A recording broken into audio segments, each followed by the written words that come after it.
Welcome to the Align Leader podcast. Our guest today is a return guest, Dr. Walter C. Fluharty. Dr. Fluharty is currently Senior Vice President, Environmental Health and Safety for Simon Roofing and Sheet Metal Corporation, and is responsible for safety, health, environmental, and sustainability systems at their manufacturing facilities, 68 service centers, and large fleet. In a career that spans more than 35 years, Dr. Fluharty has built a reputation for developing world class safety cultures within the manufacturing, refining, pharmaceutical, biotech, distribution, and construction industries. A frequent speaker at national and international EHS events, Dr. Fluharty holds an MS in Safety Management from Marshall University, Huntington, West Virginia, and a Doctor of Psychology from Southern California University for Professional Studies, Santa Ana, California. Welcome, Walt. Glad to have you back on the podcast today. Well, Nick, thank you so much for inviting me back, and it's always such a pleasure to talk with you and speak with you, even when we're off the podcast. I think we have a lot in common. Absolutely, absolutely. So, Walt, I want to dive right in. Um, you've got over 30 years in EHS and organizational development. You've seen the industry evolve. What was the single most frustrating gap in traditional safety consulting that ultimately led you to launch your own consultancy? You know, this consultancy that you're going to start once you retire. Well, and that's a great question, Nick. Thank you for that. And the we're underway. I actually have my website built. I encourage you to go look at it, and the listeners just Google North Coast Center for Optimization, and I welcome your feedback on how the website's developing. And the question that you ask about what was frustrating, it's one of the reasons that I wanted to do this. Of course, I've been around a lot of consultants being in my business, and um, I was one at one point in time. Worked for a large, actually international consulting firm, and when I was doing that, I was much younger and could work the hours. But when you think about what was frustrating, it's the billable hours. That was the focus, Nick, was Oh, yeah. let's share as much as we possibly can, put as much into it so that there are billable hours. It was oversharing. We absolutely, need to share and talk about the theories of what we're discussing. But those discussions don't have to turn into a graduate level class. We need to share, this is what's relevant, this is what you need to know. And when I went back from consulting into to general industry and uh, biotech and refining, I took those things with me and worked on, well, how can I refine these things that I've learned and talked about over the years as a consultant and distill them down and make them practical and useful, and facilitating these the things that I've learned and the things that I actually developed. I know you and I talked about the C.A.R.E process, which I think we'll probably go into a little bit later, but developed and trademarked while I was in grad school. And um, that process does take it back to the basics, and what do we need to focus on. And rather than sharing information, I'd like to facilitate Right. and let people get involved, let the clients and uh, their their employees get involved in actually developing where we want it to go. And I think that's what I'm going to be. That's what I'm most excited about now, is things that I've developed and taken throughout with in my career. now I'm going to share it with others, not just my employer. So I'm very excited about that.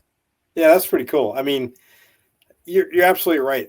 It's very easy to get caught up in the trap of, oh, well, I've got to show some value, but most importantly, you know I've got to figure out where that break even point is, and where it makes sense for me to be a consultant versus, hey, how can I help this organization Uh-huh. really explode? Really get better. I mean, that's my passion as well. It's like, yes, I want to make money, absolutely, Sure. but more importantly, at the end of the day, I want my client to go, you know what, that was well worth, bringing in an advisor or a consultant to help us with this problem, right? Yeah. Versus, yeah, we have a consultant, that sounds cool, but they really didn't do anything for us. Well, then, why are you paying for a consultant, right? Why Exactly. are you doing And, that? and Other than it sounds, it makes you sound like, well, we're really exploring this. Well, if you're exploring it, but you're not getting anything out of it, what exactly are you doing there, right? and that's such a great point, Nick. I was recently in some meetings and wonderful information was being imparted to the group. But what was frustrating was, okay, I have this now. What do I do with it? How do I take this forward and actually improve what we've been discussing? And I think a lot of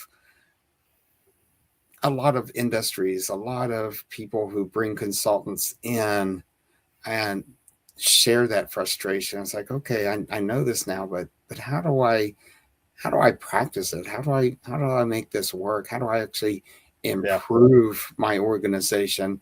And I like to um, use the phrase, how do I optimize? Optimize my culture, optimize my organization, make it the best that we can. right. I mean, a lot of people now talk about transformation, and what I've observed over the years is when we're talking about transformation and transforming an organization, it people become frightened. Well, if we're transforming, why are we transforming? What aren't we doing? How does that going to affect me? And so they're concerned about their jobs. They're concerned about well, why do we need to transform? We've been doing okay. So I like to talk to leaders in the organization like, well, how do we optimize? You wouldn't be in business if you weren't doing a lot of the right things to help get you there. How do we optimize that and take you to the next level, that world class level?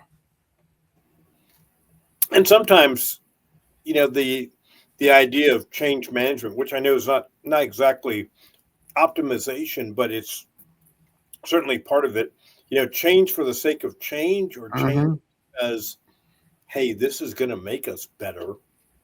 This is going to make us more efficient, more effective. This is going to put more money on the bottom line. It's going to make us a better company. But you're right. I mean, I've been in organizations where it's like, hey, they call it the flavor of the month. You know, Mm-hmm. well, we're gonna, management decided that we all need to do this, and it's like, Mm-hmm. but is it possible that there is a higher reason for this, or is it just change for the sake of change? Obviously, change for the sake of change, nobody wants that. Uh, But when it comes down to, hey, let's do this better. Doing it better is going to require change. And I've also been in the situation where, I've heard people say, well, I've been doing it this way for, this way absolutely. we've been doing it for the last 30 years. Yeah, we've been doing it wrong for the last 30 years. Or maybe we're not doing it wrong, but maybe there's a better way. I mean, I can tell you from my industry experience, I had somebody say, well, I've been doing it this way for the last 20 years, and I don't know why you have to change it now. And I'm like, well, because this is a better way. This is going to help you in the long run. And he was like, yeah, I'm not interested in that. Yeah. Um, And I've also in the military, I saw somebody say, well, this is the way we've always done it. Well, that's not the Army standard. Why are we not following the Army standard? And they're like, well, because, it's easier. And it's like, yeah, but, the thing is, nobody understands that we're doing something that's not the Army standard. Why aren't we just, the Army came up with this idea and they probably have been doing it longer than we have. Mm-hmm. So maybe it's a good idea. I don't know. Uh, Mm-hmm. so yeah, I hear that a lot, and but the one thing that you said about the fear, the fear of change, that is interesting because I've never thought of it that way. I've always thought about it like, hey, what's your resistance to change? Other than, like I said, if it's change for the sake of, well, I've got to put some bullet points on my annual review. This is what I'm doing. Okay, yeah, I got that. That's Yeah. Yeah. yeah, And it's human nature to fear change. We all have that inherent yeah, built into us, and so the word change can be scary just on its own. So again, I think you were touching on it. The reason I like to use the word optimization is making it better, and the way that you can help if there's the fear of even optimizing, it's getting people involved. right. And what are your thoughts about this? What do you think we can do? And I think that's just so important whenever we endeavor to uh, optimize an organization's culture. Yeah, absolutely, absolutely. Well, tell me a little bit about your ideal client. So your focus is going to be on developing world class safety cultures. What does that look like in practice? What specific type of organization? What's the ideal candidate or ideal client for the care process? Another great question, Nick. And you're correct that the focus throughout my career has mainly been safety and developing world class safety and environmental cultures. But the care process just isn't for that. And I've held titles around performance improvement and organizational development. In fact, I was part of a vice president's title of mine was VP of safety and organizational development. And so I've used the care process for not just safety and improving the safety culture, but looking at sales, been successful using it in sales processes, productivity, efficiency, retention, which is a real Yeah, large problem in the construction industry. It's sure. a very transient workforce, and retaining workers, it's costly. It costs a lot to bring somebody in, hire them, and train them, and then turn around and lose them in a few months. Right. Quality, been successful using care for quality, and so it's um, looking at the best client for this is somebody who is serious. Hey, we'd like to, and again, I'll use my terminology. We'd like to optimize where we are. We'd like to improve. So, what can we do to take us to the next level? Whether it's safety, sales, productivity, improving retention, identifying those areas, and let's go forward and help them improve. So it could be large organizations or small organizations. It's all about are they serious about making that and taking that next step for Okay. improvement? And how small is small? I get the large, the 10 billion, $100 billion Sure. company, but how small can you effectively help somebody, 25 million, 10 million, 5 million? Oh, absolutely. I was working. Well, I was presenting actually this week at a safety council, and spent some time after the meeting with a very small construction company, Okay. 15 employees, and we sat down and really hashed out some of the things that some of the issues that they wanted to address. And I like to start very, very high level, Nick. And what are the objectives? So, and one of the big issues that they were having was, and this faces anybody who is going from job site to job site, is uh, vehicle safety. Okay. And so I think we're going to sit down after the first of the year and talk about at a high level. How can we, their objective would be to no more vehicle accidents. And what are we going to, how are we going to work to achieving that in the coming year? Okay. Wow. Yeah. So it's a clear example of, another way you can use your care process, that isn't, it isn't confined to, well, we can use it in this area, in this area, in this area, but we can't use it in that area, right? Because, like you said, it's optimization, versus very specific to an area. Absolutely. So culture can sound abstract, right? I mean, it's kind of a Hmm. sometimes it's kind of difficult to define culture. I mean, I get asked that all the time from candidates, what's their company culture like? And I'm like, look, I can tell you what their company culture looks like from the outside. I can tell you from what I've read about their reviews, but I'm not inside the company. So sometimes it's very difficult. As a matter of fact, I even warn sometimes my candidates when they say, I always ask them, well, why are you looking to move? And sometimes when they say, well, it's a very toxic environment. Okay, I understand that. But Hmm. when every environment that they've worked in was toxic, sometimes I tilt my head and go, Sure.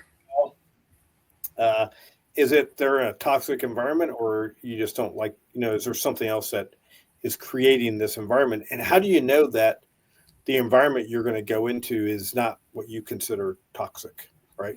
Uh, And no, no, please, I interrupted you, please. no, no. So Oh, one of the things I want to ask is, how do you translate your consulting work into tangible business metrics that a CEO or a CFO cares about beyond just, hey, you know what, I'm going to optimize this process. You know, mm-hmm. how do you talk ROI, I guess? Mm-hmm. And you hit it with the ROI. When you talk to CEOs and CFOs, what what do you normally hear? What's important to them, and rightfully so. Yeah, What is it you hear? I mean, the bottom line. yeah, And so it's very important to be able to show them this is how we can affect the bottom line. Um, I think whenever we talked the last time, I may have shared a story about when I was interviewing for the position that I'm retiring from.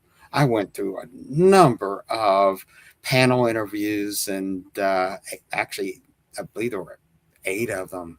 And my final interview was with the chairman of the board, Alex Simon, and sat across the table from him. And Alex asked me, well, why are you qualified for this role? And I said, looked him in the eye, and I said, well, I'm cheap, I'm lazy, and I like to have fun. And again, his eyes were this big, and it's like, how did this guy get to me? And started explaining, and when we looked at where the company wanted to go, it was, increasing sales. And one of the things that we talked about in the interview was one of the barriers to increasing and growing the organization was maintaining this total recordable incident rate of under 2. And it's very difficult in a high risk industry. And so when I explained the C.A.R.E process to him and told him we were going to be looking at ways of doing that because I was lazy, I couldn't do it on my own. We were going to look at ways of getting everybody excited about their safety, the safety of their coworkers.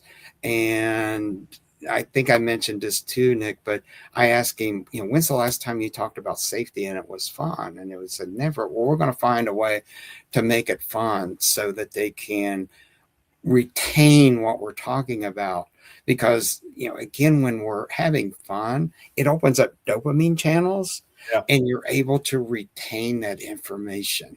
Yeah. So how are we going to do that? And so looking at activities that we can measure and then come back to that are going to have a positive effect on the TRIR that in turn are going to allow us to grow the business. So what are some of the lagging indicators are the injuries and the dollars spent and all of the hidden cost. But the leading indicators are we completing the training? And not only is everyone completing the training, but are they retaining what Yeah. we learned? Yeah. And inspecting, are we going out and inspecting the jobs? And how are we tracking the quality of those inspections? It's not just checking the box, but Right. are we actually looking at the things that are going to prevent people from being injured and keep them safe and allow them to go home at the end of the day, hopefully enriched? Yeah. Um, Yeah. so tracking and developing metrics that are important to help us reach those objectives. And I think you and I have talked before about, well, how do we know if the customer, the client is looking at the right problem?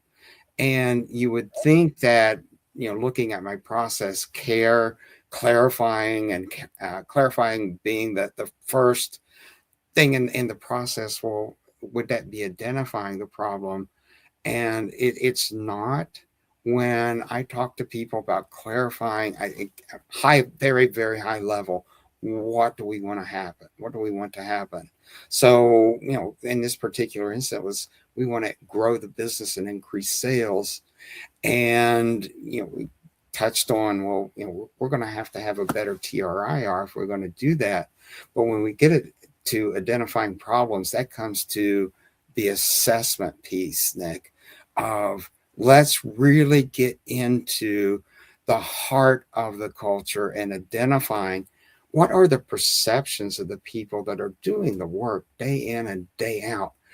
What are they seeing as problems? And that may not be the actual reality, but to them, it is their reality. And Right. that's where we start identifying here are the problems that we need to address that are going to help us reach our objectives. And so we'll see things that in the culture that, hey, we can leverage these perceptions. These are things that we can build on and help us reach our objectives. Or conversely, here are some things in the culture that we really need to identify and address and get on top of quickly. These are some low-hanging fruit that if we tackle immediately, the employees are going to say, hey, they listened to what I Yeah. told them. And this listening is such an important thing to do with the employees, but not only listening, but acting on what you had. Let them know that, hey, we heard you and this is what we're doing about it. And then they're going to want to be more involved with the Right. process. Yeah. Yeah. Yeah. I mean, you teased out a couple of different threads. One about talking to the chairman of the board and about being lazy. And I remember reading David Hackworth's book called About Face, and he talked about the four different types of leaders, and one of them was lazy but smart, which means, hey, I'm going to find the easiest way to accomplish the objective, right?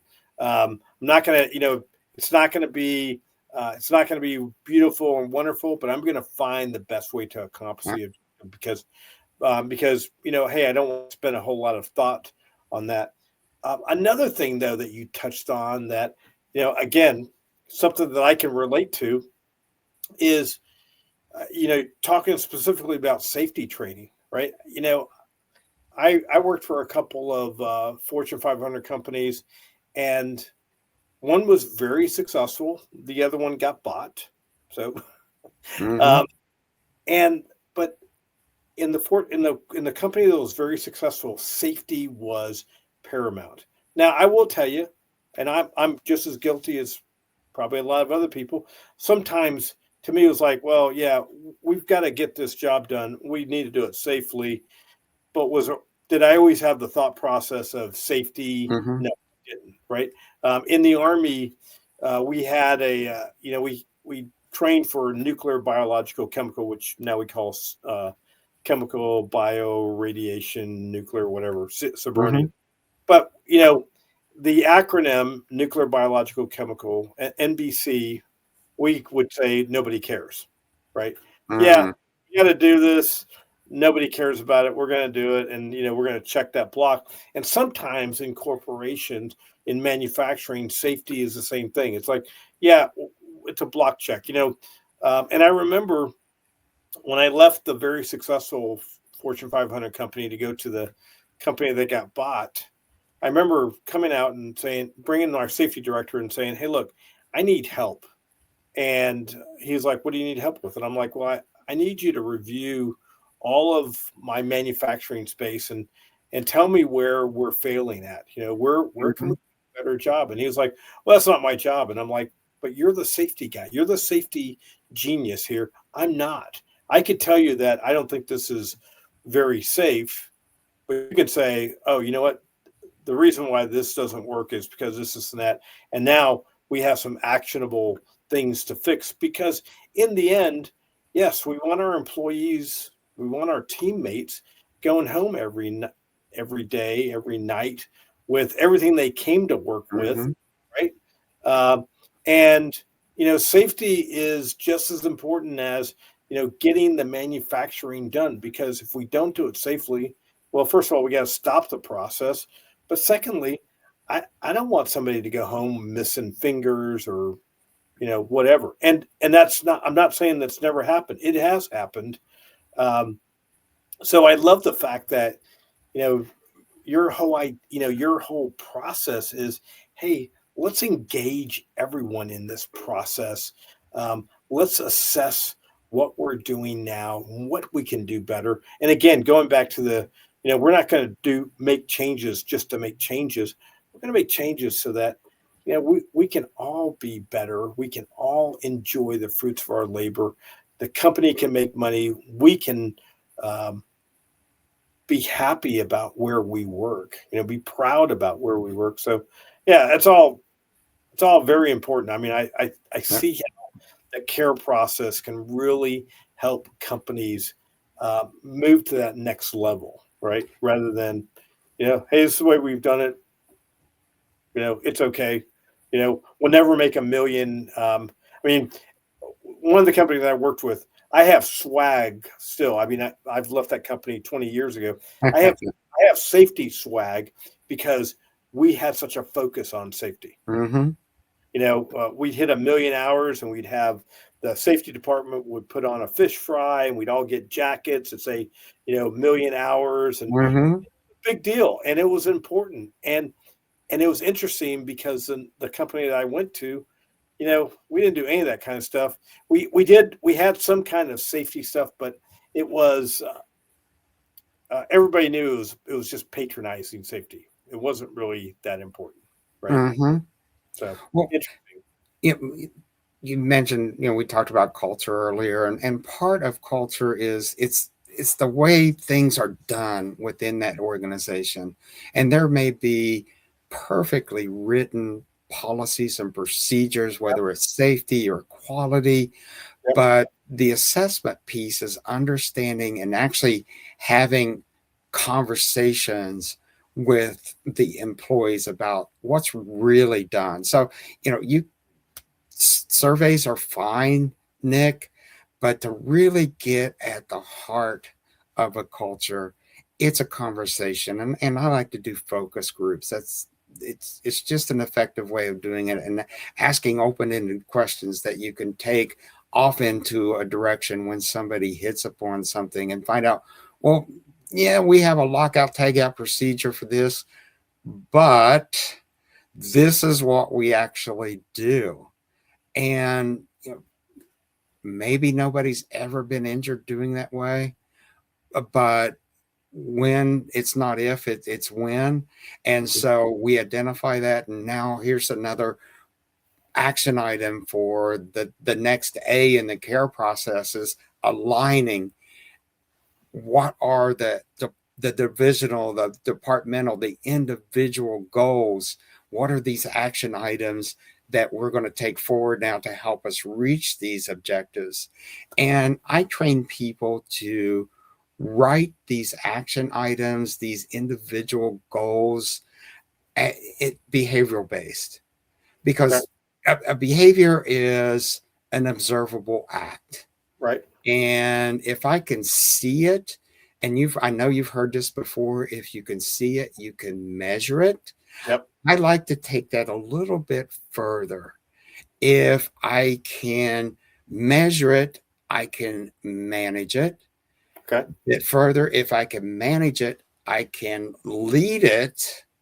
And if I can lead it, I can reinforce it, which is the R in the care process. Is how do I reinforce those behaviors? How can I positively reinforce those behaviors in a way that now I'm going to be tracking the metrics, part of the E in care, but I'm tracking proactively leading indicators, reinforcing those so that they happen over and over again, become habit, become the way we do things within that organization. And that is, now we've optimized that culture to get us to those objectives that we laid out at the high level. Right. Right. Yeah, that's all very interesting. But we're going to dive a little bit deeper into care. I want to ask you one other question. Sure. So so there's a lot of proprietary models out there. Um, you know, optimization, continuous improvement, process improvement. Mm-hmm. How does or how do you see your consultancy ensuring transparency and engagement with the client's internal team so that they own the care process and can sustain the culture long after your engagement ends? You go in there for Yep. a short period of time. You may come back and do pulse checks, 6 months. But how do you get them to adopt the care process permanently? And it kind of comes back to my cheap, lazy, and like to have fun piece. Whenever I introduce care, in fact, I have one coming up, and this is another thing that I want to do now with my organization, with the North Coast Center for Optimization, is I've had a good career, Nick, and I want to give back. Okay. And so one of the ways that I want to get back is introduce and have care experiential events at nonprofits. Oh yeah. And Oh, so, I have one coming up in February, and it's at the Humane Society of Summit Counties. That's Ohio, the Akron area. And what we're going to do at this event is, well, I'm first going to talk about, and I can't remember if you and I discussed this or not. You're familiar with DISC personality assessments? yes. Okay. So another thing I did in grad school was, DISC is wonderful. It's really important to understand your personality and what you need from people and how you're going to express those needs, but also the folks that you're working with. What do they need from you? What do you need from each other to be successful? And there's been a lot of wonderful things done with DISC, but 2 weeks later, you forget it. Right. Yeah. So at the event at the Humane Society, we're going to be doing the personality kennel. And so I want to take a little bit of literary license with disc, and I'm going to be assigning uh, personality traits to a Doberman and also an Irish setter, a Shih Tzu, and a Coonhound. And so, what are these traits? So, how does the Irish setter work with the Shih Tzu? How does the Doberman work with the Coonhound? So, it it's going to, again, we're having fun. We're opening up those dopamine channels. Yeah. And we talked earlier, well, now I've got this information. How do I put it into practice? So we'll have photographs of these uh, animals, these dogs, and I will encourage them. We'll first come up and have them write what they need and how they express themselves and discuss it in the group. So we're reinforcing it that way in the group. I want to have them take back the photos and put it on their desk, put it on their salutation in their email, and like ask me about this Doberman. And so now they're going to have conversations with their teams about, okay, this is what I need from you. This is how I communicate. I might be a little bit gruff, but I'm the Doberman. So it's making that happen, and we have fun. Yeah. Um, and then for the care process, I've worked with the Humane Society, and they're interested in, of course, fundraising, having volunteers, getting donations of not just money, but dog food and blankets and toys. And so we're going to break into teams after we've gone through this wonderful facility. We're going to come back and we're going to use C.A.A.R.E, break them into groups and identify, well, what are some things that we could do to clarify, raising funds, bringing in more volunteers, getting more donations, and then uh, work on some potential assessment questions for them, and some aligning some goals to those objectives. How are we going to reinforce them, and how are we going to evaluate? How do we know if we're successful or not? And we'll have them report out to the leaders of the Humane Society. So now they're really getting some practical experience with care, but it's not related to their jobs yet. And so it's something that they will, no pun intended, they're coming to this event because they care about supporting this organization. And the final will wrap up in a day. Okay, this is what we learned. Tell me what you learned. What worked well? What are some things that you could do better, that we could do better? And how do you take this back to your workplace to optimize your workplace? So excited about doing my first one with the Humane Society. And so I think this is going to be the model that I adopt, is looking at, whether it's a Humane Society or somebody that's raising funds for battered women or for cancer research, whatever it happens to be. Let's focus there. Let's give back, because we're going to donate half of those proceeds to the Humane Society. And it's, I hopefully will pick up some clients at that event, which will, I'm sure they'll see the value, and then I can help them from Yeah. there. Yeah, and I love the avatar idea. The Humane Society with the Doberman and the Shih Tzu and the Coonhound, and that's a great way to, that's a great way for people to really understand. Hey, because I'm with you. I've taken every assessment out there in the world, and people say, well, what's your disc assessment? I don't remember it.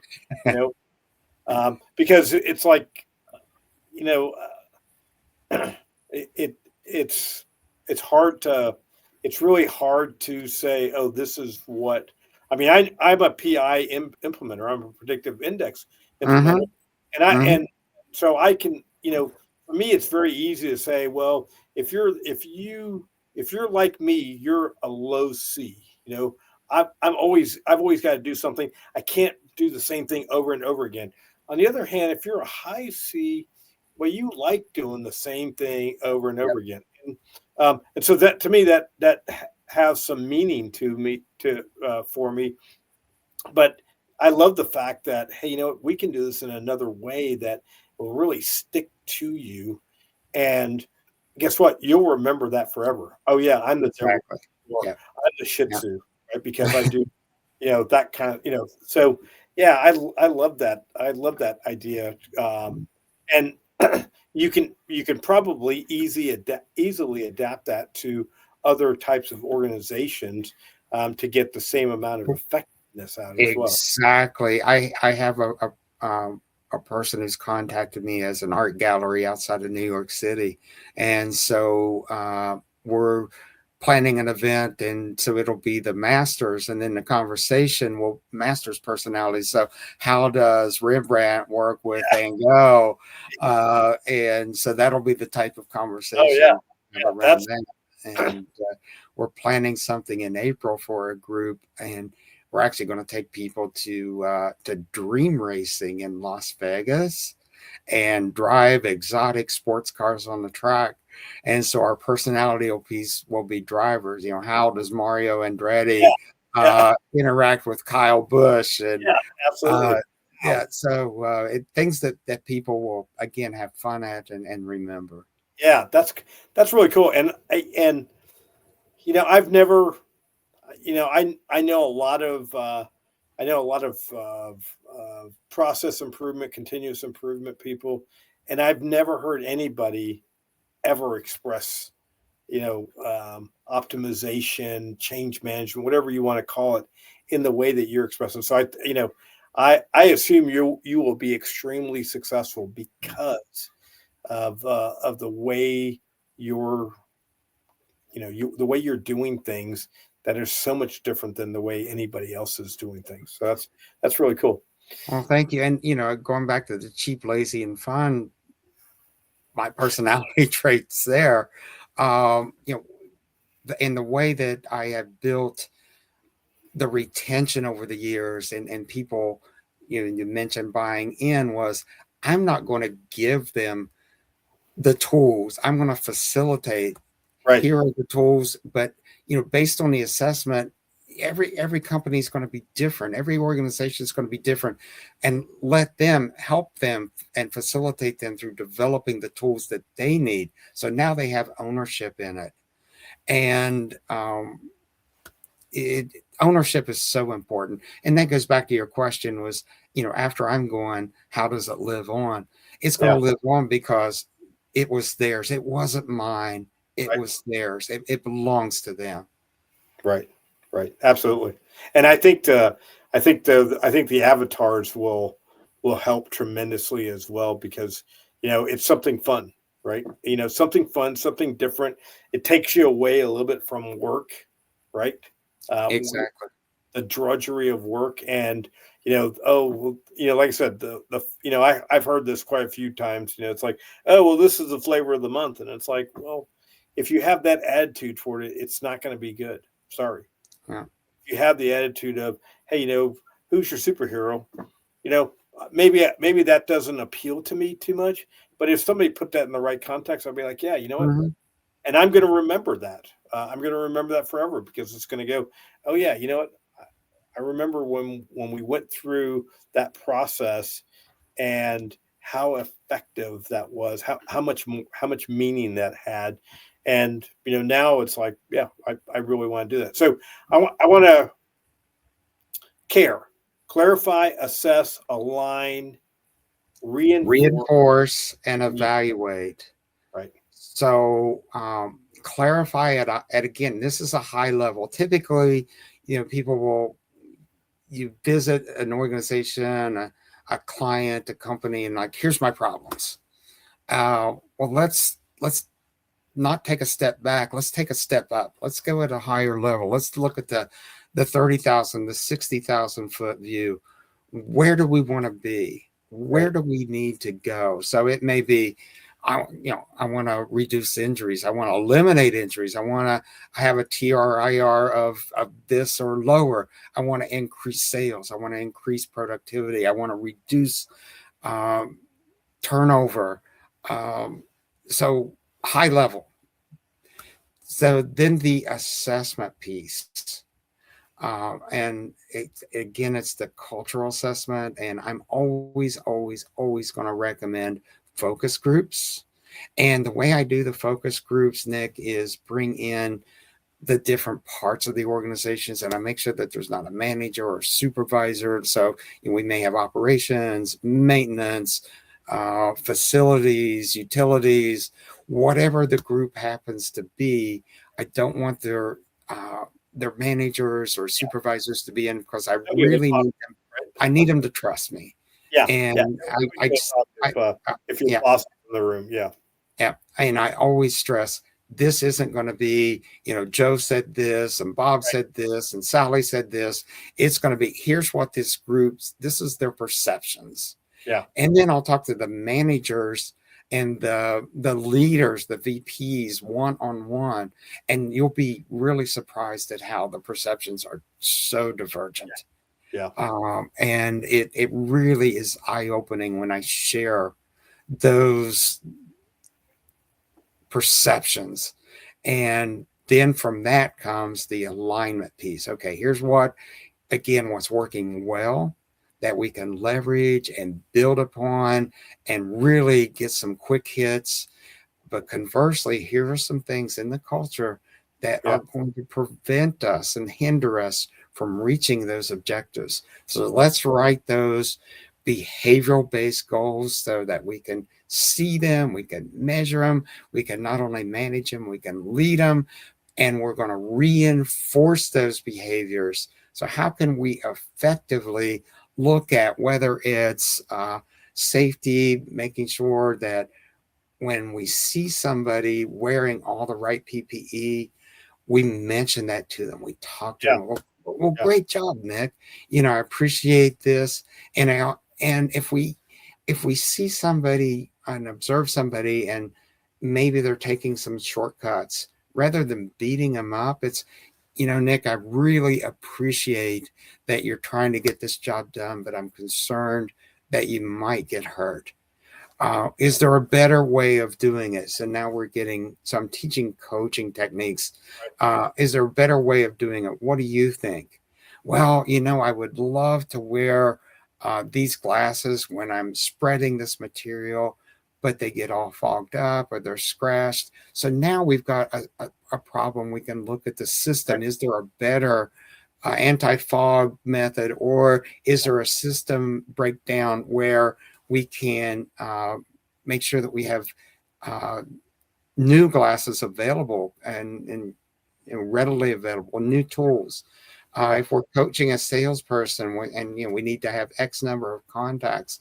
If we're looking at why is there such turnover, actually understanding and talking to the people, what's going on out yeah, in the workplace, in yep, the field, on the lines that is causing these trust issues, or the, the toxic environment that you were speaking of. Tell me about that, so that we can develop the action items around that and then reinforce the behaviors. Excuse me, I'm going to grab a drink, Nick. That are going to lead us to being successful and making that cultural change one person at a time. And then right. finally, the E, to evaluate what are the appropriate metrics and how do we communicate those metrics, which is so very, very important, is not just collecting them, but communicating them. And if we communicate them correctly, they become antecedents or triggers to the behavior. So now I not only have a loop of closing the care process, but I have another loop helping to reinforce and motivate, trigger the behaviors that are going to help me be successful. Right. Yeah, yeah. That's powerful. Very powerful. I have one story, not a great story, but it was a safety story where again, we went overboard with safety, and that's a good thing. But we had an incident, and when we went back to review, and it was not even a part of the manufacturing process. Mm-hmm. It was we had these canisters that we cleaned out that we returned to the vendor. We Mm-hmm. cleaned, we just we rinsed them, right? Sure. Um, but the process was inherently unsafe. We didn't know that, and when we went back and looked at, well, how did we come up with this process? What we found was that the process was a failure, but we had been doing it this way for like 10 or 15 years. No one had ever gotten hurt. Uh, Mm-hmm. the operator we went a little overboard here. He ended up spraying himself with this chemical, and he ended up having some burns. He was wearing a chemical suit. He was wearing Mm-hmm. all the PPE, but he had a suit that had a seam in it, and because he Oh. was splashing himself, he splashed some of this, and it burned and went through the seams and burned him. And like I said, but when we looked at the process, we're like, well, we're we had batch sheets. This is how you do this operation, blah blah blah. Like I said, he went a little overboard on it. But when we looked at, hey, does this process actually work? No, it never worked. Yeah. It was purely an experiment that someone said, well, this is the best we can do, and we never reviewed it again because we all assumed that, well, hey, this and we did reviews all the time of our processes, but Mm-hmm. this was just some minor little cleaning process that, like I said, not part of the actual manufacturing process, and we achieved failure, and and instead of in the end we did the right thing after we did all the wrong things. We did do the right, Mm-hmm. but the reality should have been that, hey, you know what, we every day we should say, just like you said, hey, good job for wearing the proper PPE, blah blah, rather than rather than trying to find somebody doing something wrong. Mm-hmm. Absolutely. you know Absolutely. yeah, It, it's just it's interesting. Perspective makes all the difference, and I know that a lot of times, with continuous improvement and optimization. I mean, I've been through, kaizens and all these things, and they're all, lean. All these things are great, but sometimes it's like, we're trying to optimize something that we're not going to achieve anything, but we're going to waste a lot of time mhm. doing this, rather than, hey, let's hit the low hanging fruit first. You said that, absolutely, and then we eventually, if we get good at everything, we're eventually going to get to the point where it's like, hey, yeah, we can take this on. It may improve us, it may not improve us. Got it. Mhm. And But if, oh, I'm sorry, Nick.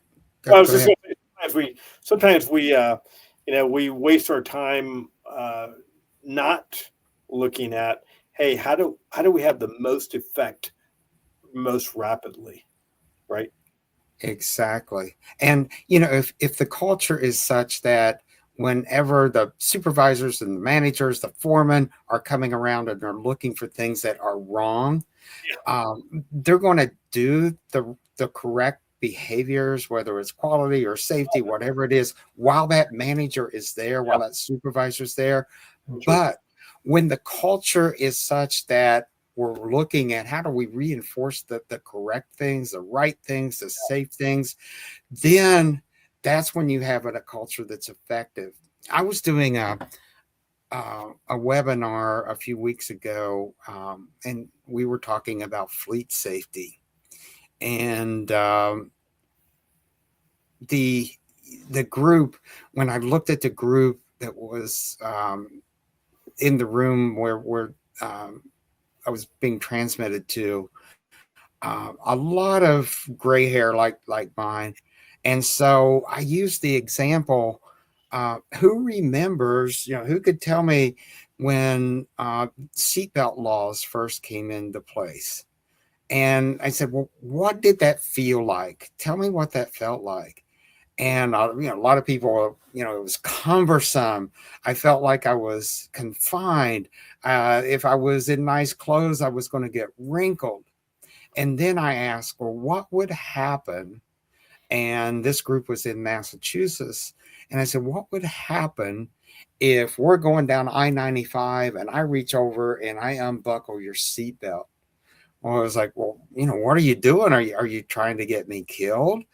And so I explained to them what had changed was my attitude. Yeah, we always wanted to be safe on the highway, and we knew that the seatbelt would help, but the actual behavior of buckling that seatbelt over and over and over again, it it brings about chemical changes in the brain. So the dopamine that we've talked about now is the behavior of doing something has changed my attitude, which this is the right thing to do. Right. And that's what we do with reinforcement, Nick, is we change the attitude through the reinforcing the correct behaviors. And that's another thing that can be part of the metrics. There's a lot of groups that actually track observations and feedback, and you know are we and what's the quality of the feedback that you're providing them can have outstanding effects on optimizing a culture. Yeah, absolutely, absolutely. Well, Walt, it's been an absolute pleasure. I love the care process, and I love the fact that you're moving on. You're already working in your consultancy, and I love the. I mean, I'd love to figure out a way for me to come to one of your sessions in the future, because I think it'd just be. I just love the experiential learning piece that you have, the avatars, all those kinds of things. That's a pretty cool uh, process that you're doing right now. Well, I'd love to have you come out in February. And I know we were talking earlier. While you're here in February, we'll go to the tiny ski hill that's local here in the Cuyahoga Valley National Park. And I tell you what, if you want to come to it, I will give you the spot. I'll bring you out to that. So love to have you come. Yeah, that I would love to. I'd love to explore that idea. Absolutely, absolutely. Well, Again, it's been a pleasure chatting with you, Walt. For those of you my watching, pleasure. I hope you receive some great pearls of wisdom. I hope you will join me for my next podcast coming soon. Remember, aligned leaders are a superpower in great companies, strengthening the bonds of their company's strategic goals with better informed and better led employee base. And remember to check out Walt's website, North Coast Center for Optimization, to learn more about the care process. Again, thank you all, and thank you, Walt. Thank you, Nick. My pleasure.